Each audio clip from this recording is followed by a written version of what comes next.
ជំរាបសួរខ្ញុំបាទឈ្មោះវត្តវ៉ាន់ខ្ញុំគឺជាឯកទេសផាត់មុខបែប Special Effect ក៏ដូចជាអ្នកចម្រៀងហើយក៏ CEO នៃ One Brand ផងដែរហើយសម្រាប់ការប្រឡូកនៃវិស័យផាត់មុខគឺខ្ញុំបានចូលតាំងពី2021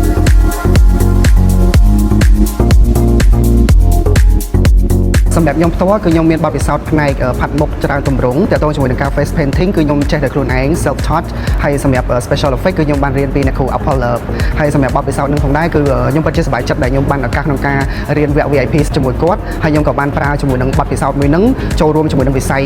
ការគូមុខការផាត់មុខនៅក្នុងរោងកុនឬមួយក៏ការផាត់មុខដល់សិល្បករសិល្បករនីកម្ពុជាយើងផងដែរសម្រាប់ខ្ញុំផ្ទាល់គឺផ្នែកផាត់មុខវាគឺជា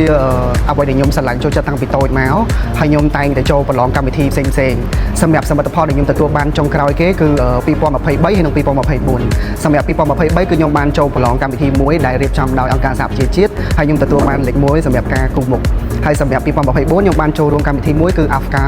ដែលខ្មែរយើងលើកទី1ដែលជាម្ចាស់ផ្ទះតែម្ដងហើយមានប្រទេសចូលរួម16ប្រទេសហើយខ្ញុំក៏បានតំណាងកម្ពុជាជាប់នៅលំដាប់រងទី1នៃផ្នែក Fantasy Makeup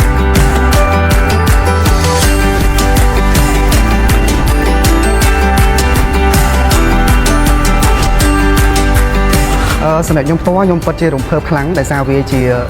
លើកទី1ហើយសម្រាប់ការធ្វើគណៈកម្មការនៅក្នុងកម្មវិធី Idol Makeup Battle ហើយសម្រាប់ខ្ញុំផ្ទាល់គឺខ្ញុំបានចូលប្រឡងកម្មវិធីច្រើនមែនទែនក៏ដូចជាធ្វើជាគណៈកម្មការនៅកម្មវិធីផ្សេងច្រើនមែនទែនប៉ុន្តែចំណុចពិសេសគឺផ្នែកការប្រឡងផាត់មុខវាអត់ទាន់សូវទូលំទូលាយជាកម្មវិធីប្រឡងទេអញ្ចឹងខ្ញុំពិតជារំភើបខ្លាំងមែនទែនក្នុងការធ្វើជាគណៈកម្មការ